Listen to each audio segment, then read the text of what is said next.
Good morning mga ka-guys, good morning mga kasari. Isang maulang umaga po. Ang Davao City po sa ngayon guys is kasalukuyang inuulan. Mga 3 days na po na umuulan sa umaga, hihinto sandali and uulan na naman pagkahapon. So umuulan ngayon guys, ito kahapon pa ito pero tumigil po siya nung kinagabihan and bumalik ngayong umaga. Early in the morning po umuulan ang Davao City. So ito po ngayon ang sitwasyon sa tindahan ni Kuya AG. Mingaw po. Mingaw dahil napunta na sa school yung mga estudyante and yung iba is tinatamad lumabas.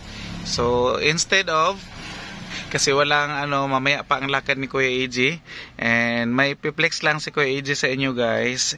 Ito po yung aming mga surf na sabon.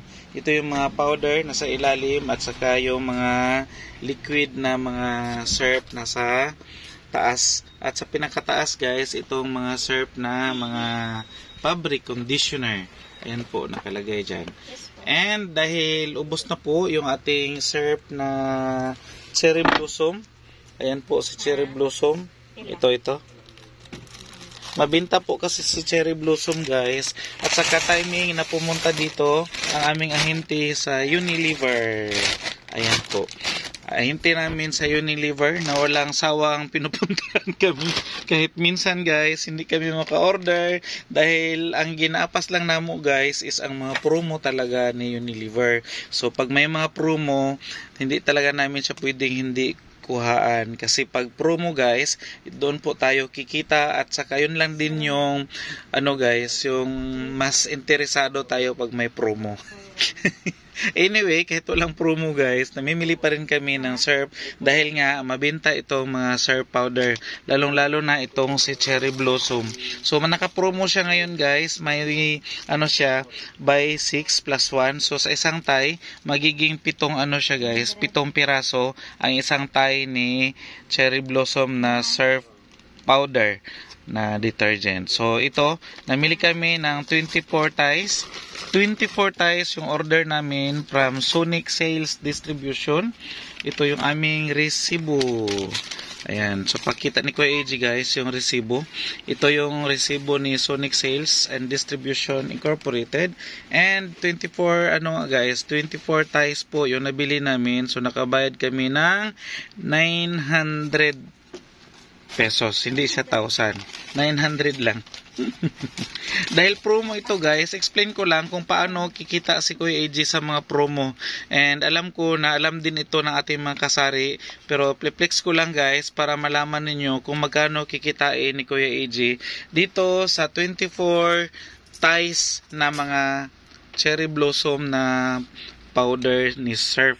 At saka ito nga sa kung natin siya guys into pieces, yung 24 ties is abot po siya ng 144 times 8 dahil 8 po yung benta namin sa isang surf. So aabot siya ng 1,152 ang ang mabenta ni Kuya AG dito. So ilis natin yung 900 na kapital. So 252 yung kita ni Kuya AG doon sa 1,152 na kapital namin. And yung 24 pieces doon sa plus 1 sa 24 ties na binili namin, benta natin ng 8 pesos. So kikita tayo ng 192 plus 252. Ang kita overall ni Kuya AG guys is 444 doon sa 24 ties na binili namin from Sonic Sales sa Unilever. So ganun lang ang computation kung paano kikita doon sa mga papromo at sa ating mga binibentang mga produkto, lalong-lalo na itong surf powder na cherry blossom guys dahil meron siyang pa tie up and meron siyang pa promo. So ito guys, kikita na si Kuya AG ng 444. Saan ka kukuha ng 444 guys? Kung magtatrabaho ka, isang buong araw mo itong bubunuin.